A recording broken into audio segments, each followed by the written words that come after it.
नमस्कार दोस्तों, मिश्रराज coaching classes के यूट्यूब चैनल में आप सभी का हार्दिक स्वागत है। और जैसा कि आप सबको पता है, बीएसटीसी का एग्ज़ाम कल होने जा रहा है। इस बार काफ़ी लेट हो गया है और काफ़ी लेट होने की वजह से आप लोगों को बहुत फ़ायदा हो रहा है। उससे क्या फ़ायदा हो रहा है, या आपकी तैयारी अच्छी हो गई है और तैयारी के साथ में आप लोगों ने, उम्मीद करता हूँ मैं, आप सब अच्छी तैयारी की होगी। अब जिस तरह से आपको पता है कि कैसे जीके का क्वेश्चन पेपर का पैटर्न आता है, हिंदी का आता है, रीजनिंग का आता है, इंग्लिश के क्वेश्चन आते हैं, उनको आपको किस प्रकार से सही करना है और उसके लिए आपको मोटिवेट करेंगे रामप्रसाद सर। और लीजिए इनसे करते हैं बात। नमस्कार दोस्तों, देखो सबसे पहले तो बीएसटीसी के एग्ज़ाम देने वाले सभी अभ्यर्थियों को मेरी ओर से अग्रिम शुभकामनाएं। आप सभी अच्छे अंकों से सफल हो और बिना डिप्रेशन के, बिना किसी प्रेशर के ये एग्ज़ाम देना है। किसी के दबाव में अगर नहीं देना है, क्वेश्चन को अच्छे तरीके से पढ़ते हुए उसका आंसर करना है। अगर नहीं सब कुछ पढ़ा हुआ है, उसी में से एग्ज़ाम में क्वेश्चन आएंगे। सावधानी से क्वेश्चन को पढ़ते हुए फिर ऑप्शन पे आसानी से, सावधानी से ऑप्शन चुनते हुए पेपर को सॉल्यूशन करते रहना है। और सब्जेक्ट वाइज जो है आपका उसमें पोर्शन रहेगा, तो कोई दिक्कत वाली बात नहीं है उसमें। और आराम से, बिल्कुल नो स्ट्रेस के आराम से, है ना, जो पेपर करना है। और जो अपने जो सारे सिलेबस अपने कंप्लीट हो गया था वैसे तो, है ना, तो क्वेश्चन भी, पेपर भी बहुत इजी रहेगा। सेक्शन अभिरुचि के क्वेश्चन भी होंगे और जीके के क्वेश्चन होंगे, रीजनिंग के, मैथ के, हिंदी के, सभी आपका सिलेबस कंप्लीट होगा। और उसके आधार पर आपको आराम से बिना किसी लोड के आसानी से पेपर को सॉल्यूशन करना है। और वो 2.5 घंटा जो 3 घंटा जो है आपका पेपर का काफ़ी मायने रखेगा। वही आपका जो है अच्छे अंक, उसमें आपको, अगर आपने 3 घंटे अपने माइंड को स्थिर रहते हुए पेपर किया तो अच्छे अंक आएंगे और आपको अच्छे कॉलेज मिलेंगे। इसी की शुभकामनाओं के साथ में आप एक बार फिर आपको सभी को बीएसटीसी के पेपर में अच्छे अंक आने की अग्रिम शुभकामनाएं देता हूँ। धन्यवाद सर। इसमें क्या है कि इस बार थोड़ा सा एग्ज़ाम सेंटर बहुत सारे स्टूडेंट लोग अलग अलग जगह आए हैं, तो आपको बिल्कुल टाइम से एक बार भी आज आप देख लें कि कैसे अपने को टाइम पे पहुंचना है। सुविधा देख सकते हो आप। तो एग्ज़ाम सेंटर टाइम पे भी आएगा तो लोकेशन आज आजकल यूट्यूब के, ये गूगल के माध्यम से आप सर्च कर सकते हो अपना स्कूल, और उसमें एडमिट कार्ड के अंदर आपके स्कूल के मोबाइल नंबर जरूर दे रखे हैं। अगर आपको फिर भी स्कूल से नहीं मिल पाती, एग्ज़ाम सेंटर नहीं मिल पाता है, तो उन नंबरों पे आप बात करके उनसे पूछ सकते हो कि आपकी लोकेशन क्या है, कैसे भी आप उनसे कांटेक्ट कर सकते हो। ये सारी चीज़ें तो आपके एग्ज़ाम तक पहुंचने का है। लेकिन मैं आपको एक सुझाव देना चाहूँगा कि जो एग्ज़ाम दोगे आप बीएसटीसी का, उसके अंदर 5 सब्जेक्ट आपके आने, 3 घंटे का आपको टाइम मिलना है। सबसे ज़्यादा आपको फोकस जो करना है शिक्षण अभिरुचि पे करना है। टीचिंग जो एक्टिविटी आपकी, उसमें उसके अंदर आपको देखना है कि किस तरह से हमेशा उसके अंदर जो क्वेश्चन आपको करना है, पॉजिटिव थिंक रख के, पॉजिटिव सोच रख के आपको उस क्वेश्चन को करना है। सबसे ज़्यादा नंबर और सबसे ज़्यादा कम नंबर इसी में आते हैं आपके जो पुराने जो भी आपके साथी लोग हैं, उनसे एक बार जिन्होंने एग्ज़ाम दिया है, उनसे एक बार पूछना कि शिक्षण अभिरुचि के अंदर ईजी क्वेश्चन होते हैं लेकिन अपन गलत कर लेते हैं। तो उनको गलत करने का एक तरीका होता है कि गलत क्यों हो जाते हैं वो क्वेश्चन, क्योंकि अपन नेगेटिव सोच लेते हैं। वहाँ पे नेगेटिव, पॉजिटिव सोच कर ही अपने को उन क्वेश्चनों का आंसर देना है। और पॉजिटिव सोच के अगर आप आंसर देते हो तो यकीनन मानिए कि 150 में से आप 130-140 का स्कोर आराम से कर सकते हो। ये सब्जेक्ट ऐसा है कि बिना मेहनत के आपको अच्छे नंबर मिलते हैं। क्वेश्चन को पढ़ो, क्वेश्चन को किस तरह से पढ़ना है, एज ए आपको टीचर बनना है। वहाँ पर आप एक टीचर हो और टीचर के सामने ये ऑप्शन आ गया है, तो आपको करना क्या होता है, ये चीज़ आपको उसमें बताया जाता है।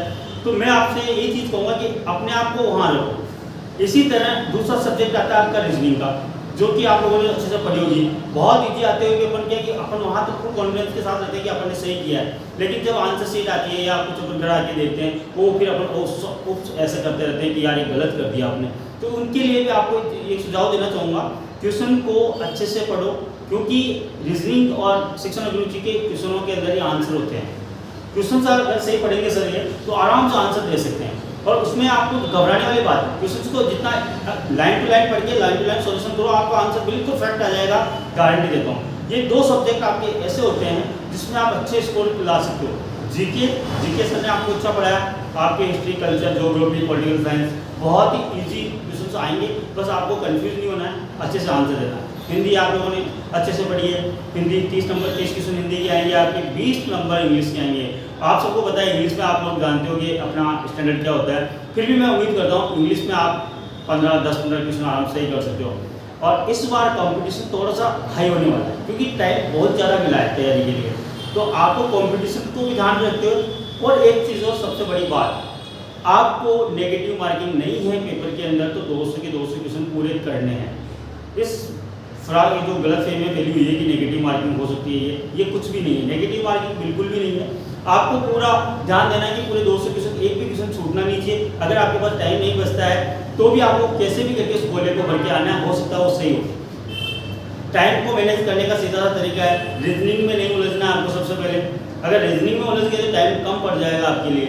तो आपको सबसे इजी जो लगता है, पहले जैसे जीके हुआ, सेक्शनल एबिलिटी हुआ, हिंदी हुआ, इन चीज़ों के क्वेश्चनों को करना है। रीजनिंग को लास्ट में करो, तो जो भी टाइम बचेगा जो वो उसमें होता है। आप रीजनिंग के चक्कर में जीके के क्वेश्चन, सेक्शनल एबिलिटी के क्वेश्चन, हिंदी के क्वेश्चन, इसको छोड़ देते हो। तो सबसे पहले आपको मैं यही कहना चाहूँगा कि सबसे पहले रीजनिंग को नहीं पकड़ना। रीजनिंग को अगर आप पकड़ते हो तो आपका टाइम कंज्यूम हो जाएगा और फिर आपको लास्ट में आप घबरा के गलत कर दोगे क्वेश्चनों को। इसलिए जो भी आपको आराम से करना है। और मैं फिर एक बार मिशन राज परिवार की तरफ से आप सभी को बहुत बहुत बधाई और बेस्ट ऑफ लक कि आप अपने लक्ष्य को प्राप्त करें। ये आपके लक्ष्य की पहली सीढ़ी है और इस सीढ़ी को आप अच्छे से अचीव कर सकते हो। इसी के साथ एक बार फिर मिशन राज परिवार की तरफ से और राम प्रसाद सर आप लोग कुछ कहना चाहते हैं इस पेपर के रिलेटेड बात करें। ओमार बढ़ते समय विशेष ध्यान रखें, रोल नंबर बढ़ते समय घबराए नहीं किसी बात से, आराम से रोल नंबर बने, बिना प्रेशर के रोल नंबर बने और रोल नंबर आसानी से बने, धीरे धीरे आराम से, कोई जल्दबाजी ना करें। अगर आप रोल नंबर गलत भरते हो तो उसका नुकसान आपको भुगतना पड़ेगा। और आंसर करते समय भी ध्यान रखें घोड़े भरने का, घोड़े गलत नहीं भरे। घोड़े जो है या तो आप 1 बाय 1 क्वेश्चन भर लो, या फिर आप एक बार पूरा पेपर सॉल्यूशन करने के बाद में, या फिर आप पार्ट टू पार्ट जो सॉल्यूशन करने के बाद में घोड़े भर सकते हो, है ना। और जब गोले भरो तो विशेष ध्यान रखना कि उच्चारण करो उसका, कि सी है जैसे 5वें में सी तो सी पे गोला भर दिया, फिर छठे में बी तो बी पे गोला भर दिया। इस प्रकार से उच्चारित करते हुए अगर आप गोला भरते जाओगे तो आपके गोले जो है वो गलत भरने के चांसेस भी कम रहेंगे और जो है आपका जो है टाइम भी बचेगा इससे, ठीक है ना। तो इस बात का विशेष ध्यान रखना घोड़े भरने का और रोल नंबर सही भरे विशेष तैयार। आजकल ओमार में एक अलग से आता है कि विकसित एक घोड़ा स्पेशली आता है कि विकसक के लिए आता है, वो उस घोड़े का विशेष ध्यान रखें।